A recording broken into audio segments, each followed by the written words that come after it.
Aztán vannak azok a reklámok, amelyek mindenféle olyasmit hirdetnek, főleg gyógyszerreklámok, amelyekkel kapcsolatban sajnos amúgy igen gusztustalan dolgokra kell valahogy nagyon gusztusosan utalni. Például egy szép nő nagyon kedvesen mosolyogva, mint egy csábítóan elmondja, mi újság a hüvelygombájával. Alapvető törekvésnek látszik tehát a reklámvilágban a gusztusosságra, szépségre való törekvés, bármi is legyen az üzenet tárgya. De vajon mindig így van ez? Én Gerév János vagyok, ez a Reklámkritika blog, és megtekintjük ezt a műalkotást, amiről szó lesz.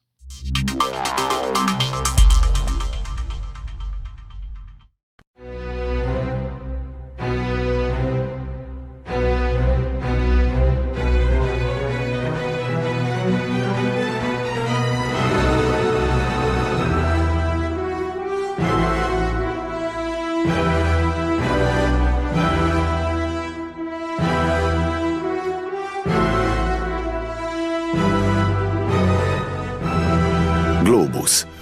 Mocskosul finom. Mondhatnánk tán zseniálisnak is az ötletet, mi volna, ha megfordítanánk a dolgot. Valami alapvetően gusztusos dolgot gusztustalanul hirdessünk. Az biztos figyelemfelkeltő lenne. Ennél fogva lehet túlságosan is előállítva az úgynevezett csak a gegre emlékszem, a termékre nem hatást. És ha a termék mondjuk például élelmi anyag, akkor lehet a vele való gusztustalankodás inkább eltántorít tőle, mintsem vonzóvá tenné azt.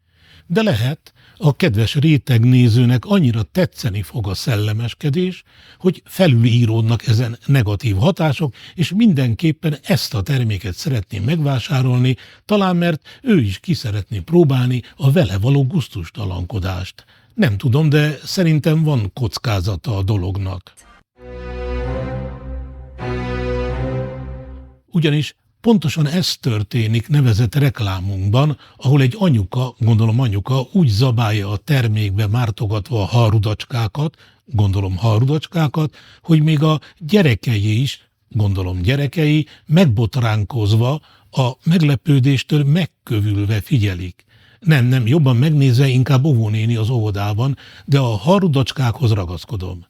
De mindegy is, azt látják a gyerekek, a néni, akire a pillanatnyi nevelésük bízva vagyon, és akinek a dolgok ilyetén természeténél fogva jó példával kéne előjárni, hát nem éppen azzal jár elő. És mindezt azért látjuk itt, mert a zsenikéknek, és kreatív munkatárs, az a szókapcsolat jutott eszébe, hogy mocskosul finom. Ugye itt a mocskosul jelző, vagy módhatározó kifejezetten pozitív értelemmel bír, mint a nagyon szinonimája.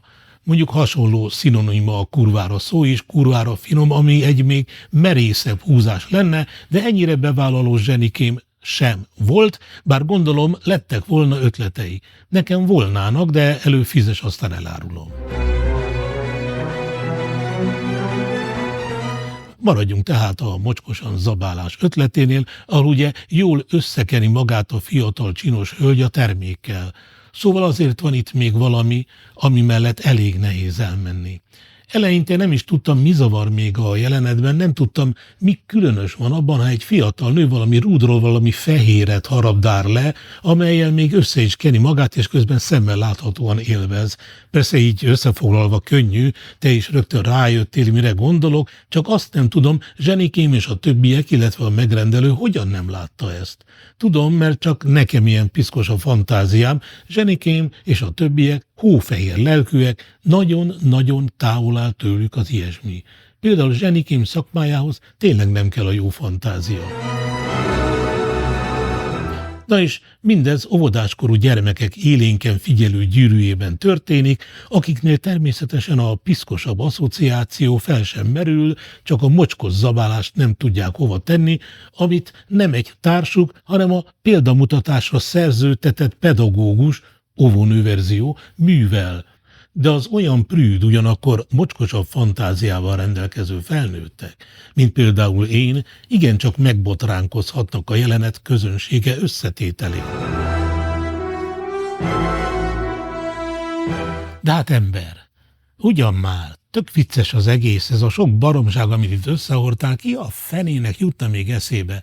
Végül is tényleg, ha nem jutott eszébe a teljes alkotógárdának, az ötlet megszületésétől a nem tudom hány hetes megvalósításon keresztül egészen a megrendelőig, akik rendesen ki is fizethették a derék munkát, akkor mit ugrálok én itt? Na és a zene? Vajon milyen zene illik ide? Milyen zene illik a mocskosul finom termékkel magát összekenő hölgy és a dermedten bámuló gyerekek jelenete alá? Ugye ez egy új világ, új stílus az óvodában, új nevelési elvek, egyfajta felszabadulás a régi ortodox, mondhatnám poroszos nevelési stílus alól, ne korlátozzuk a gyermek fantáziáját, és járjunk elől ebben jó példával. Forradalom, nem? Nos, ezért szól a kis filmalkotás alatt Dvorzsák Új világ szimfóniájának híres negyedik tétele. Gratulálok! Megjegyzném, a bevezető taktusok a Cápa című horrorfilm szülzenényét idézi, bár nem hinném, hogy Dvorzsák látta a filmet, hiszen a holtak már nem élnek ilyesféle elfoglaltsággal. Így szerencséjére ezt a reklámot sem láthatta.